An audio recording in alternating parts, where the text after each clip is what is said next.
اور خواب دیکھے ہو تو ہر کسی سے بیان بھی مت کرو۔ مومن کا دیکھا ہوا خواب اکثر سچ ہوا کرتا ہے۔ حضرت یوسف علیہ السلام جب جیل میں تھے، اب وہاں پر ایک معاملہ پیش آیا۔ وہاں پر 2 قیدی اور بھی ساتھ میں تھے۔ ان دونوں قیدیوں نے ایک بار خواب دیکھا، عجیب و غریب خواب تھا۔ صبح اٹھ کر کے انہوں نے حضرت یوسف علیہ السلام سے کہا، ہمیں ایسا لگتا ہے آپ کا چہرہ دیکھ کر کے آپ بڑے علم والے ہیں، خوابوں کی تعبیر آپ جانتے ہیں، ہمارے خوابوں کی تعبیر بتا دیجیے۔ حضرت یوسف علیہ السلام نے پوچھا کہ کیا ہے خواب بتاؤ۔ ان میں سے ایک نے کہا کہ میں نے کل رات کو دیکھا کہ میرے سر پر روٹیوں کا ایک ٹوکرا ہے اور اوپر سے کوے نوچ نوچ کر کے کھا رہے ہیں۔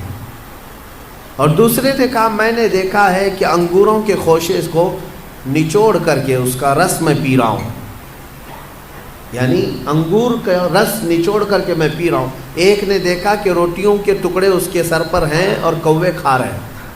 یوسف علیہ السلام نے کہا دونوں کے خواب کی میں تعبیر بتاتا ہوں، لیکن یہ کب 7 سال ہو چکے تھے جیل کے اندر۔ یوسف علیہ السلام نے دونوں کی تعبیر بتائی اور یہ بھی کہا، پہلے تعبیر سن لے، کہا کہ جو انگور کا خوشہ نچوڑ کر کے رس پی رہا تھا، کہا تیرے لیے مبارک ہے، عنقریب تیری آزادی کا پروانہ ہے، تو جیل سے آزاد ہو جائے۔ لیکن تو آزاد ہو جائے تو میرا ایک کام کرنا کہ عزیز مصر بدل چکا ہے، اب بادشاہ جو وقت کا تھا وہ بدل گیا، زلیخا کا شوہر نہیں ہے، اس کے پاس جا کر کے میری بات رکھنا، مجھے ناحق جیل کے اندر رکھا گیا ہے، میری آزادی کی بات رکھنا۔ اس نے کہا ٹھیک ہے۔ دوسرے سے کہا جس کے سر پر روٹیوں کا ٹوکرا تھا اور کوے نوچ نوچ کر کھا رہے تھے، یوسف علیہ السلام نے کہا کہ تیرے لیے بری بشارت ہے کہ عنقریب تجھے پھانسی کی سزا ہوگی۔ اور ہوا ایسے ہی کہ 3 دن نہیں گزرے تھے کہ ایک کی آزادی کا پروانہ سنایا گیا اور دوسرے کی پھانسی کا آرڈر آ گیا۔ یوسف علیہ السلام کا جو یہ علم تھا خوابوں کی تعبیر بتانا، یہ بھی اللہ نے آپ کو معجزے کے طور پر عطا کیا تھا، معجزہ تھا۔ خوابوں کی تعبیر صحیح من عن حضرت یوسف علیہ السلام بتا دیا کرتے تھے۔ میرے عزیزو، خواب جو ہے اس کے بارے میں حدیث پاک میں بھی ہے، مومن کا دیکھا ہوا خواب اکثر سچ ہوا کرتا ہے، بلکہ فرمایا گیا نبوت کا 46واں حصہ ہے۔ مطلب یہ ہے کہ سچائی ہوا کرتی ہے، اور اللہ تبارک و تعالیٰ جب اپنے مومن بندوں کو کسی بات سے الرٹ کرنا چاہتا ہے تو خوابوں کے ذریعے سے انہیں پیغام دیتا ہے۔ لیکن خوابوں کی تعبیر جاننا یہ ہر کس و ناقص کا کام نہیں ہے۔ ایرے غیرے نتھو کھیرے خوابوں کی تعبیر نہیں بتا سکتے۔ خوابوں کی تعبیر ایک علم ہے باضابطہ، اس کے لیے بہت ساری چیزوں کا جاننا ضروری ہے۔ اور خواب دیکھے ہو تو ہر کسی سے بیان بھی مت کرو، فرمایا گیا کہ اس سے بیان کرو جو خوابوں کی تعبیر کا علم رکھتا ہے، عالم دین ہے یا عالم باعمل ہے، اس کے پاس تم اپنے خواب بیان کر سکتے ہو۔ ہر ایک کے سامنے خواب بیان کرنا بھی نہیں چاہیے، مومنوں کو یہ کہا گیا ہے۔ یہاں بیچ میں رک کر کے میں اتنی بات کہہ دوں، یہ ضروری نہیں کہ جو کچھ بھی دیکھا جائے وہی چیز نظر آئے، ہر چیز کا کچھ الگ الگ معنی ہوتا ہے۔ حضرت محمد بن سیرین رضی اللہ تعالیٰ مشہور تابعی ہیں، خوابوں کی تعبیر کے امام ہیں۔ آپ سے پوچھا گیا خواب میں اذان دیتے ہوئے دیکھے تو کیا ہے؟ اذان دیتے ہوئے اگر دیکھا تو اس کی تعبیر کیا ہوگی، اس کا معنی کیا ہو سکتا ہے؟ توجہ چاہتا ہوں میں، صرف جھٹ سے ایسے ہی تعبیر نہیں بتا دی جائے گی کہ اذان دیتے ہوئے دیکھے، ہاں اس کا معنی یہ ہے۔ پہلے یہ دیکھا جائے گا کہ دیکھنے والا کون ہے۔ خواب دیکھنے والے کے اوپر ڈیپینڈ کرتا ہے، دیکھنے والا کیسا ہے۔ تو 2 تعبیریں آتی ہیں اس کی۔ اگر دیکھنے والا شریف آدمی ہے، نیک آدمی ہے، تو اس کا مطلب یہ ہے کہ عنقریب وہ حج پر جائے گا۔ اذان دیتے ہوئے دیکھا یا سنا اور وہ بھی قرآن کی آیت سے انہوں نے ثابت کیا، وَأَذِّن فِي النَّاسِ بِالْحَجِّ، اذان دیتے ہوئے اگر نیک آدمی نے دیکھا پابند صوم و صلاۃ ہے تو اس کا معنی ہے کہ وہ حج پر جائے گا، اور اگر فاسق و فاجر ہے، بے عمل ہے، اس نے دیکھا اذان دیتے ہوئے تو اس کا معنی یہ ہے کہ عنقریب وہ چوری میں پکڑا جائے گا۔ زمین آسمان کا فرق ہے تعبیروں میں، ایک ہی اذان ہے، دیکھنے والے کے اوپر ڈیپینڈ کرتا ہے، ایک حج پہ جا رہا ہے اور ایک جیل جا رہا ہے، چوری میں پکڑا جائے گا۔ اس کو بھی انہوں نے قرآن کی آیت سے ثابت کیا، فَأَذَّنَ مُؤَذِّنٌ أَيَّتُهَا الْعِيرُ إِنَّكُمْ لَسَارِقُونَ۔ قرآن پاک میں یہ دونوں جگہ پر اذان کا لفظ آیا۔ اسی طرح سے ایک اور بات میں عرض کر دوں، حضرت زبیدہ خاتون جو خلیفہ ہارون رشید کی بیوی ہیں، انہوں نے ایک رات خواب دیکھا تھا، بہت بھیانک خواب دیکھا، بہت سارے مرد مل کر کے ان کی عزت لوٹ رہے تھے، عصمت دری کر رہے تھے۔ وہ ڈر گئی صبح اٹھ کر کے۔ یہ وہی زمانہ ہے جب حضرت محمد بن سیرین موجود تھے۔ زبیدہ خاتون نے اپنی ایک خادمہ کو بلایا اور کہا حضرت محمد بن سیرین کے پاس جا، ایک خواب کی تعبیر پوچھ کر کیا، لیکن یہ کہنا کہ تو نے دیکھا خواب۔ عیب ہے نا، بادشاہ کی بیوی اگر ایسا خواب دیکھی ہے تو شرمندگی کی بات ہے کہ کیا کیا دیکھتی ہے خواب میں، لوگ باتیں بنائیں۔ تو خادمہ سے کہا کہنا کہ تو نے دیکھا۔ وہ گئی خادمہ اور جا کر کے حضرت محمد بن سیرین سے کہتی ہے کہ حضور کل رات میں نے ایک بھیانک خواب دیکھا ہے۔ کہا کیا دیکھا؟ کہا بہت سارے مرد مل کر میری عزت لوٹ رہے تھے، عصمت دری کر رہے تھے۔ تو حضرت محمد بن سیرین نے خواب پورا سننے کے بعد پوچھا تو کیا کرتی ہے؟ تو کیا کرتی ہے؟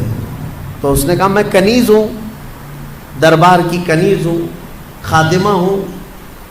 حضرت محمد بن سیرین ہنسنے لگے، کہا تیری حیثیت ہی نہیں، تو یہ خواب دیکھ ہی نہیں سکتی، تو نے نہیں دیکھا یہ خواب، جھوٹ بول رہی ہے، جھوٹ بول رہی ہے۔ اس نے کہا آپ کو اس سے کیا مطلب؟ کہا بتا صحیح کس نے دیکھا، میں تعبیر بتا دوں۔ اس خادمہ نے کہا آپ نے تو پکڑ لیا ہے، یہ میری ملکہ زبیدہ خاتون نے دیکھا۔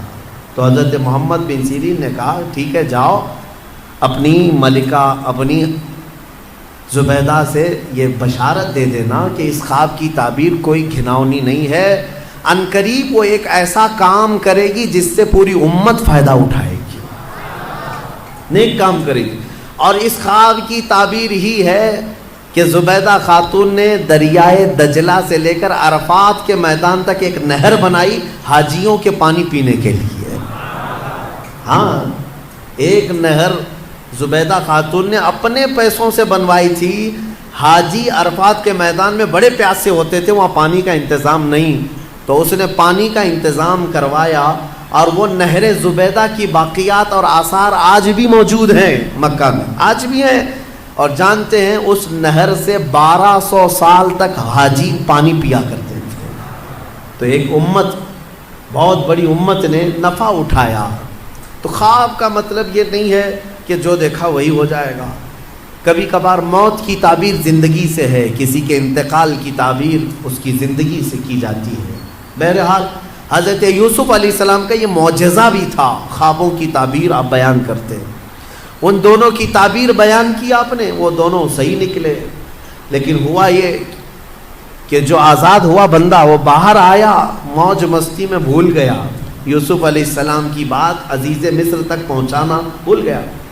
قرآن کہتا ہے فَأَنْسَاهُ الشَّيْطَانُ، شیطان اس کو بھلوا دیا، اور اس پر اور 7 سال گزر گئے۔ یوسف علیہ السلام کے 14 سال جیل کے، 14 سال قید کے۔ پھر ایک وقت ایسا آیا کہ جو مصر کا بادشاہ تھا اسی نے خواب دیکھا، اس نے ایک عجیب و غریب خواب دیکھا، وہ پریشان تھا۔ دوسرے دن صبح اٹھا، سارے نجومیوں کو جمع کیا اور سب کو جمع کر کے کہنے لگا وقال الملك انی ارى 7 بقرات سمان یاکلهن 7 عجاف و7 سنبلات خضر واخر یابسات۔ کہتا ہے کہ کل میں نے عجیب و غریب خواب دیکھا ہے، 7 بھینسیں موٹی تازی اچھی خاصی 7 بھینسیں دیکھا، اور پھر 7 گھاس کے جو اوٹ ہوتے ہیں، 7 ہری ہری گھاسوں کے اوٹ تھے، اور پھر 7 سوکھی گھاسوں کے اوٹ۔ اس کا مطلب کیا ہے؟ کیا ہو سکتا ہے؟ ہاں، بادشاہ کے دربار میں چاپلوس بہت سارے ہوتے ہیں، اٹکل پچھو مارتے رہتے ہیں، ادھر کا ہو سکتا ہے ادھر کا ہو سکتا ہے، لیکن بادشاہ کو کوئی بات جمی نہیں، یہ بھی نہیں سمجھ میں آ رہا، یہ بھی نہیں سمجھ میں۔ اس دربار میں وہ جیل سے چھوٹا ہوا آدمی موجود تھا، اس کو یاد آ گیا کہ جیل میں ایک شخص ہے جو خوابوں کی تعبیر بتاتا ہے۔ بادشاہ سے کہا جیل میں یوسف نام کا ایک جوان ہے جو پچھلے 14 سال سے قید میں ہے، اور اس نے مجھے پیغام بھی بھیجا تھا آپ کے نام، میں بھول گیا، اور وہ خوابوں کی صحیح تعبیر بتاتا ہے، پچھلے کسی عزیز مصر نے اسے قید کر دیا تھا۔ تو بادشاہ نے حکم دیا کہ یوسف علیہ السلام کو آزاد کیا جائے اور انہیں لایا جائے۔ یوسف علیہ السلام کو آزاد کیا گیا اور دربار شاہی میں لایا گیا۔ تو آپ کا جو عزیز مصر تھا اس نے اپنا خواب بیان کیا، تو یوسف علیہ السلام نے خواب کی سچی تعبیر یوں بتائی، کہا کہ اے بادشاہ، اے عزیز مصر، اس خواب کی تعبیر یہ ہے کہ اگلے آنے والے 7 سال تمہارے خوشحالی کے ہوں گے، بہت خوشحالی ہوگی، اور ہر جگہ ہریالی سبزے ہوں گے، اور پھر اس کے بعد 7 سال ایسے آئیں گے جس میں قحط پڑ جائے گا، کوئی زمین میں سبزہ نہیں ہوگا، یہاں تک کہ لوگ بھوکے پیاسے مرنے لگ جائیں گے۔ لہٰذا تیرے لیے یہ حکم ہے کہ یہ اگلے جو 7 سال آئیں گے اس میں سارا غلہ جمع کر لے اور سارا اپنے لیے محفوظ ٹھکانہ بنا لے، تاکہ جب قحط کے سال آئیں تو یہ جمع شدہ غلہ اپنی رعایا میں تقسیم کیا جا سکے۔ یہ خواب کی تعبیر۔ بادشاہ کو بات سمجھ میں آ گئی کہ ہاں بالکل یہ تعبیر درست ہو سکتی ہے۔ اس نے پھر محسوس کیا کہ 1 سال کے بعد ہی مصر میں ہریالی، سبزے کی فراوانی، اناج، غلہ، کثرت سے برکت۔ تو بادشاہ کو سمجھ میں آ گیا کہ میری خواب کی تعبیر صحیح ہے۔ پھر 7 سال اس نے یوسف علیہ السلام کے کہنے کے مطابق غلہ جمع کرنا شروع کیا، خوب جمع کیا، وافر مقدار میں ساری چیزیں جمع ہوئی۔ 7 سال گزرنے کے بعد پھر قحط سالی کا دور شروع ہوا، سوکھا پڑ گیا، زمینیں کچھ نہیں اگاتی تھی، بارشیں رک گئی۔ پھر جب لوگ قحط سالی میں پریشان ہو کر بھوکے گھومنے لگے، یہاں تک کہ لوگوں کے پاس جو تھا سب بیچ دیا، لوگوں نے گھر بیچ دیے، جائیدادیں بیچ دی، زمینیں بیچ دی، حتیٰ کہ اپنے آپ کو بھی بیچ دیا لوگوں نے۔ بادشاہ اس وقت جو جمع کیا ہوا تھا وہ اب تقسیم کرنا شروع کرتا ہے۔ اب یوسف علیہ السلام کی بتائی ہوئی تعبیر من و عن جب صحیح ثابت ہوئی تو بادشاہ نے حضرت یوسف علیہ السلام کو وزیر اعظم بنا دیا، اپنے دربار کا خاص وزیر بنایا۔ اور قرآن میں مولا فرماتا ہے کہ ہم نے یوسف کو کہاں سے کہاں پہنچایا۔ یہ سفر یوسف ہے، دیکھنا ہے میرے عزیزوں۔ ابھی اور میں آپ کو آگے بتاتا ہوں کہاں سے یوسف علیہ السلام چلے۔ زندگی میں کیا آتا ہے اور کیا جاتا ہے تم کبھی فیصلہ نہیں کر سکو گے۔ یوسف علیہ السلام وزیر اعظم کے منصب پر قائم ہوئے، اور پھر جب قحط سالی کا دور شروع ہوا تو وہ وقت بھی آیا کہ جب لوگ بھوکے پیاسے بادشاہ کی طرف آتے، بادشاہ غلہ اور اناج تقسیم کرتا۔ ادھر یعقوب علیہ السلام کے جو 10 بیٹے تھے وہ اپنے گاؤں میں بھی قحط سالی کے شکار ہو چکے تھے، اور جب انہیں خبر پہنچی کہ مصر کے بادشاہ سے غلہ اور اناج تقسیم ہو رہا ہے تو انہوں نے حضرت یعقوب علیہ السلام سے کہا، اچھا وہاں پر ایک مسئلہ یہ ہو گیا تھا، یوسف علیہ السلام کے جانے کے کچھ سالوں بعد یعقوب علیہ السلام کے گھر ایک اور بیٹے کی ولادت ہوئی جن کا نام بنیامین تھا، بنیامین۔ اب یعقوب علیہ السلام ان کو اپنے قریب رکھنے لگے، وہ سب سے چھوٹے تھے، یوسف علیہ السلام کے بدل ان سے محبت کرتے تھے، لیکن 10 بھائیوں نے اب حسد نہیں کیا، کہا چھوڑو جانے دو، اب دوسری بار کریں گے تو کچھ اور پلٹ نہ جائے۔ پہلی مرتبہ کیا تھا، پلٹ گئے، باپ سے دور ہو گئے تھے، لیکن 10 لوگ یعقوب علیہ السلام کے پاس آتے ہیں، کہتے ہیں کہ اب کیا کریں؟ یعقوب علیہ السلام نے کہا جاؤ عزیز مصر سے ہمارے حصے کا بھی غلہ لے آؤ۔ جب وہ پہنچے تو یہاں پر بادشاہ کے دربار میں آئے۔ میرے عزیزو، کافی سال کا عرصہ گزر چکا ہے، کئی سال گزر گئے، تقریباً 25 سے 30 سال کا عرصہ گزر گیا ہوگا، اور اس وقت وہ آئے۔ یوسف علیہ السلام کو انہوں نے نہیں پہچانا۔ یوسف علیہ السلام ہر ایک کے چہرے کو غور سے پہچانتے تھے، اچھے سے جانتے تھے، یہ میرے بھائی ہیں۔ انہوں نے کہا کہ ہمیں غلہ دے دیا جائے ہمارے حصے کا۔ یوسف علیہ السلام نے کہا کتنے لوگ ہیں تمہارے گھر میں؟ کہا ہم 10 ہیں، ہمارے باپ ہیں۔ کہا اور بھی ہے؟ کہا ہاں ایک چھوٹا بھائی ہے ہمارا۔ یوسف علیہ السلام کو اس بات کی خبر تھی کہ ان کے ایک چھوٹے بھائی کی ولادت ہوئی ہے اور باپ انہیں زیادہ چاہتے ہیں۔ یوسف علیہ السلام نے کہا تمہیں غلہ اور اناج اس وقت تک نہیں دیا جائے گا جب تک وہ چھوٹا بھائی بھی نہیں آئے گا، جاؤ اس کو ساتھ لے آؤ۔ وہ سب کھڑے رہے اور کہا کہ یہ تو نہیں ہوگا، ہمارے باپ بھیجیں گے نہیں۔ کہا کیوں نہیں بھیجیں گے؟ کہا اس سے پہلے ہمارے ایک بھائی کے ساتھ حادثہ ہوا ہے۔ وہ بتا رہے یوسف علیہ السلام، یوسف علیہ السلام سے وہ کہہ رہے ہیں اس سے پہلے ہمارے بھائی کے ساتھ ایسا حادثہ ہوا ہے، اب ہمارے باپ نہیں بھیجیں گے۔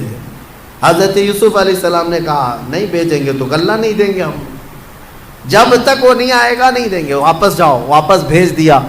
روتے ہوئے آئے، اپنے باپ سے کہا، یوسف علیہ السلام یہ یعقوب علیہ السلام سے کہا بادشاہ کا وزیر اعظم بڑا سخت ہے، وہ کہتا ہے کہ جب تک آپ اپنے اس چھوٹے شہزادے کو نہیں بھیجیں گے۔ حضرت یعقوب علیہ السلام پھر رونے لگے کہ تم پہلے کی طرح ویسی کرو۔ سب قدموں میں گر پڑے، کہا اب ہمارا یقین کرے، ہم اس بار ایسا نہیں ہونے دیں گے۔ یعقوب علیہ السلام نے اپنے چھوٹے بیٹے کو بھیج دیا ان کی باتوں پر۔ بنیامین کو لے کر کے آ گئے، یہ 10 بھائی لے کر کے آئے۔ جب پہنچے یوسف علیہ السلام کے پاس، کہا دیکھو یہ ہمارا چھوٹا بھائی ہے، آپ کے حکم پر ہم اسے لے آئے۔ کہا ٹھیک ہے، سب کا حصہ دے دیا جائے گا۔ یوسف علیہ السلام خود ہی اناج تقسیم کر رہے تھے، غلہ تقسیم کر رہے تھے، تو غلہ تقسیم کرتے کرتے آپ نے سونے کی کھٹوری تھی وہ بنیامین کے تھیلے میں ڈال دیا۔ یوسف علیہ السلام نے خود ہی ڈال دیا۔ سب کو جو جو غلہ تقسیم ہو رہا تھا سبوں نے لے لیا۔ اب وہ سونے کی کھٹوری چھوٹے بھائی کے غلے میں چلی گئی۔ ابھی یہ بھائی باہر نکلے تھے، وزیر اعظم یوسف علیہ السلام نے اعلان کر دیا کہ بادشاہ کے شاہی خزانے کی کھٹوری چوری ہو گئی ہے، سب کی تلاشی لی جائے۔ سب کو روک دیا گیا، ناکہ بندی ہو گئی۔ اب تلاشی لینے لگے سپاہی، تو یہ 10 اور یہ 11 بنیامین، ان کی تھیلی میں وہ کھٹوری مل گئی۔ سپاہی پکڑ کر کے لائے، یوسف علیہ السلام کے پاس پیش کیا کہ ان کی تھیلی میں یہ کھٹوری تھی۔ یوسف علیہ السلام نے ان کو پکڑ لیا اور کہا تم جا سکتے ہو، یہ نہیں جا سکتا۔ وہ رونے لگ گئے، کہا اس سے پہلے ہمارے بھائی کے ساتھ حادثہ ہوا تھا اور اس کی جدائی کے غم میں ہمارے باپ روتے روتے آنکھیں گنوا چکے ہیں۔ اب یہ دوسرا، ابھی ہم بڑی منت سماجت کے بعد اپنے باپ سے بول کر لائے تھے، اگر آپ ان کو نہ بھیجیں گے تو ہمارے باپ کا انتقال ہو جائے گا، ہمارے باپ پر آپ رحم فرمائیں، ہمیں بھیج دیں۔ یوسف علیہ السلام نے کہا نہیں بھیجا جائے گا، نہیں بھیجا جائے گا، کھٹوری ان کی تھیلی میں ملی ہے۔ تو وہ سب کے سب وہیں جمے کھڑے رہ گئے۔ یوسف علیہ السلام نے کہا کہ ایک صورت ہے کہ جاؤ اپنے باپ کو بھی ساتھ میں لے آ جاؤ، اپنے باپ کو ساتھ میں لے آؤ، اس کے بعد تمہارا یہ بھائی بھی آزاد ہو جائے گا۔ لیکن جانے سے پہلے یہ 10 ابھی بھی پہچان نہیں رہے، اتنا معاملہ ہو گیا، پہچان نہیں رہے اپنے بھائی کو۔ یوسف علیہ السلام اپنے باپ کی بارے میں ان بھائیوں سے سنتے رہے تو دل میں درد بھی ہوتا ہے، اتنے سالوں سے اپنے باپ سے دور ہیں۔ جب وہ جانے لگے تو یوسف علیہ السلام نے اپنا جبہ اتار کر کے دیا، کہا کہ یہ لے جانا اپنے باپ کے چہرے پر ڈال دینا۔ یوسف علیہ السلام نے اپنے بھائیوں سے کہا کہ یہ لے جاؤ اپنے باپ کے چہرے پر ڈال دینا۔ اس قرآن میں ہے یہ آیت، اللہ تبارک و تعالیٰ نے فرمایا ہے فلما جاء البشیر القاہ علی وجہہ فارتد بصیرا. یہ 13ویں پارے میں کل ہم یہ تلاوت کریں گے سورہ یوسف کا جو بقیہ حصہ ہے. تو یوسف علیہ السلام نے یہ جبہ دیا اور کہا کہ لے جاؤ. اب یہ بھائی لے کر کے چل پڑے. جب وہ بیچ راستے میں پہنچے تھے، یعقوب علیہ السلام اپنے گھر میں اپنی بیوی وغیرہ کو بلا کر کہتے ہیں بے قراری ہو رہی ہے، مجھے بے چینی ہو رہی ہے. کہا کس چیز کی؟ کہا مجھے یوسف کی خوشبو آ رہی ہے. انی لاجد ریح یوسف، میں یوسف کی خوشبو سونگھ رہا ہوں. تو لوگوں نے کہا آپ پرانے خیالات میں ہیں، ہمیشہ یوسف یوسف کرتے رہتے ہیں، کہاں اتنے سالوں کے بعد یوسف کی خوشبو آ رہی ہے آپ کو؟ میرے عزیزو، ایک نبی دوسرے نبی کی خوشبو محسوس کر رہے ہیں. بھائی جب قریب آئے تو اب قرآن میں ہے کہ یہ 10 بھائیوں نے وہ جبہ لا کر یعقوب علیہ السلام کے چہرے پر ڈال دیا. فارتد بصیرا، قرآن کہتا ہے یعقوب علیہ السلام کی آنکھیں روشن ہو گئی، بینائی لوٹ آئی. پھر بھائیوں نے کہا کہ ہمارے ساتھ ایسا ایسا معاملہ ہوا ہے. تب پھر یعقوب علیہ السلام نے کہا کہ ارے تم سب لوگ اس قدر غلطی کر چکے ہو، خطا کر چکے ہو، تمہیں پتہ نہیں جو وزیر اعظم ہے وہ میرا بیٹا یوسف ہے. یوسف ہے. سب کے سب باپ کے قدموں میں جھک گئے اور معافی طلبی کی. اور حضرت یعقوب علیہ السلام نے کہا ایسے نہیں، چلو یوسف کے پاس چلتے ہیں. حضرت یعقوب علیہ السلام ان 10 بیٹوں کو لے کر کے آئے. جب یہاں پہنچے تو وہ بادشاہ وقت عزیز مصر کو یوسف علیہ السلام نے اپنا پورا واقعہ سنا دیا کہ میرے ساتھ بچپن کے ساتھ کیا ہوا تھا، اور یہ وہ 10 لوگ ہیں جنہوں نے مجھے کنویں میں ڈالا تھا. اب وہ آ رہے ہیں، اللہ نے مجھے نبوت عطا فرمائی ہے. یوسف علیہ السلام نے عزیز مصر کو بتایا. جیسے ہی یعقوب علیہ السلام مصر کی سرزمین پر پہنچے 10 بیٹوں کو لے کر، ایک بیٹے بنیامین وہیں تھے اور ایک عزیز مصر بھی وہاں پر تھا. تو سب کے سب جب یوسف علیہ السلام کے پاس آئے تو دیکھتے ہی یعقوب علیہ السلام اور ان کے 11 بیٹے اور عزیز مصر سب کے سب یوسف علیہ السلام کے لیے سجدے میں گر گئے. یہ تعظیم کا سجدہ تھا، عبادت کا سجدہ نہیں. تعظیم کے لیے سجدے میں گر گئے. اور اس کے بعد سبوں نے سر اٹھایا تو یعقوب علیہ السلام نے کہا بیٹا بچپن میں جو تو نے خواب دیکھا تھا اس کی یہ تعبیر ہے. تو نے دیکھا تھا نا کہ 10 ستارے، ایک چاند اور ایک سورج تجھے سجدہ کر رہے ہیں. یہ 10 تارے تیرے بھائی ہیں اور ایک سورج میں ہوں اور ایک چاند یہ عزیز مصر ہے. انی رأیت 11 کوکبا، 11 ستارے جو تجھے سجدہ کر رہے ہیں وہ تیرے 11 بھائی ہیں. ایک سورج یہ یعقوب علیہ السلام، ایک چاند یہ عزیز مصر. اللہ تبارک و تعالیٰ نے تیرے خواب کی تعبیر پوری فرمائی. اب اس کے بعد عزیز مصر اس پد سے، اس منصب سے بھی ہٹ گیا. اب یوسف علیہ السلام کو مصر کی بادشاہت عطا فرمائی. کہاں سے نکلے تھے؟ سفر یوسف کو یاد کرو. یہ رب تبارک و تعالیٰ کی حکمت کے فیصلے ہیں. قرآن میں مولا فرماتا ہے وَكَذَلِكَ مَكَّنَّا لِيُوسُفَ فِي الْأَرْضِ، اس طرح ہم نے یوسف کو زمین میں قرار دیا اور ہم جسے جہاں چاہتے ہیں وہاں بٹھاتے ہیں. تُعِزُّ مَن تَشَاءُ وَتُذِلُّ مَن تَشَاءُ، وہ مولا جسے چاہے عزت عطا کرے، تو جسے چاہے ذلت عطا کرے. رب تبارک و تعالیٰ نے یوسف علیہ السلام کو ان تمام مقامات سے گزارا. اس میں ہمارے لیے کئی عبرت کی چیزیں ہیں، کئی حکمت کی چیزیں ہیں. زندگی میں کچھ چیزیں ایسی مشقت کی آتی ہیں، اس کا مطلب یہ نہیں کہ وہ ہمیشہ رہ جائیں. کبھی یوسف علیہ السلام کنویں میں ہمیشہ نہیں رہے، کبھی یوسف علیہ السلام زلیخا کے گھر میں ہمیشہ نہیں رہے، کبھی یوسف علیہ السلام جیل میں بھی ہمیشہ نہیں رہے. ہر جگہ ایک نئی صبح آنی ہے، ایک نئی صبح آنی ہے. آج اگر چاند کو گہن لگا ہے تو کل چھٹنا بھی ہے. آج اگر مسلمانوں پر ظلم و ستم کے پہاڑ ڈھائے جا رہے ہیں، کل انشاءاللہ صبح طلوع ہوگی، کل صبح طلوع ہوگی. وہ روشنی پرچم اسلام کی لہرائے گی ضرور. سنا ہے قدسیوں سے میں نے کہ وہ شیر پھر ہوشیار ہوگا.